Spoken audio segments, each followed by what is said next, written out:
Donc je m'appelle Emmanuel Delannoy. Alors j'ai beaucoup de casquettes. Disons que j'interviens essentiellement comme expert indépendant et comme intervenant sur des sujets de biodiversité et d'économie, donc qui est un sujet que je traite depuis un peu plus de 25 ans maintenant, auprès d'entreprises, auprès de territoires, de collectivités, de tout secteur d'activité. Puis par ailleurs, j'ai d'autres casquettes bénévoles, associatives. Je suis par exemple président d'un incubateur de l'économie sociale et solidaire à Marseille, qui s'appelle Intermed. Je suis membre du bureau du comité français de l'IUCN, donc l'Union internationale pour la conservation de la nature. Puis j'en oublie, je suis dans une association qui s'appelle Culture Permanente aussi, donc sur la permaculture. Je suis aussi auteur de 4 ouvrages donc sur les sujets qu'on vient d'évoquer. Alors, moi, sur mes activités, directement non, sur ma vie quotidienne, oui, évidemment. Et sur les activités des entreprises que j'ai pu accompagner, oui, là, très clairement. Même si je m'intéresse plus à la question de la biodiversité, donc la dégradation des services écosystémiques, mais qui est liée au changement climatique. Pour vous donner des exemples, c'est des centrales de production d'énergie, que ce soit nucléaire ou thermique par exemple.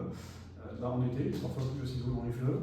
Ou parfois, quand on est près de l'estuaire, c'est de l'eau de mer, de l'eau salée qui rentre dans les fleuves, et on sait que l'eau salée est beaucoup plus corrosive, et donc vient perturber finalement le fonctionnement des machines. C'est des acteurs touristiques qui sont impactés par des rivières où tout d'un coup il n'y a plus assez d'eau, ou alors il fait trop chaud, il y a prolifération d'algues vertes. Pour les activités de canyoning, de kayak, de baignade, c'est pas terrible, donc ça fait plutôt fuir les clients. C'est des activités industrielles où on a des machines qui vont être grippées par des envols de poussière, parce qu'il n'y a plus le couvert végétal, il fait trop chaud, le sol s'est érodé, et dès qu'il y a un petit peu de vent, ce sont des poussières qui s'envolent et qui viennent gripper les machines à quelques centaines de kilomètres parfois en aval. Donc c'est énormément d'exemples comme ça que je pourrais détailler. Je crois qu'on est déjà rentré dans les conséquences de l'inaction, et on commence à voir que le coût va être considérable.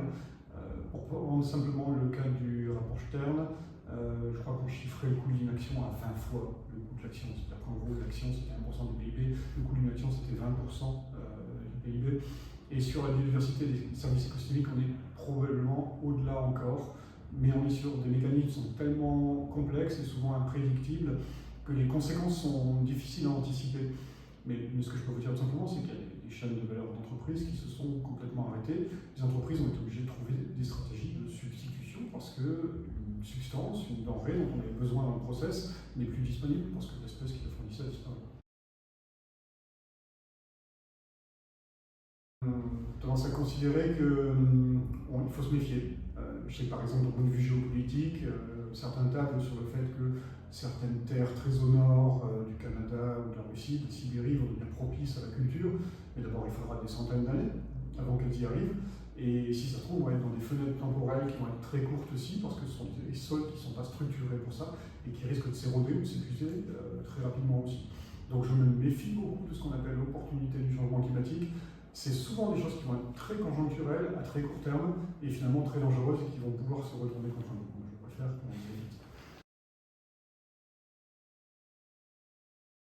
Alors, je crois qu'il y a une notion qui est intéressante, c'est quand on parle de tourisme, on associe souvent l'idée d'une consommation d'un territoire, alors qu'en fait le tourisme peut être une occasion de rencontrer, de découvrir, de voyager au sens propre, même si on n'a plus le voyageur qui prenait tous les risques, etc. au XVIIIe ou au XIXe siècle, donc on a un certain confort et une certaine sécurité. Mais pour moi, le tourisme de demain, le vrai tourisme durable, c'est celui où le voyageur part quand même vers une part d'inconnu, et notamment peut-être une part d'inconnu qu'il va découvrir en lui-même. C'est-à-dire que cette rencontre va peut-être l'éveiller, va peut-être le bousculer, va peut-être le transformer lui. Et je pense que c'est important parce que souvent, en fait, le tourisme a un impact sur le territoire. Ce qui serait intéressant, c'est que le tourisme ait un impact sur les personnes qui visitent.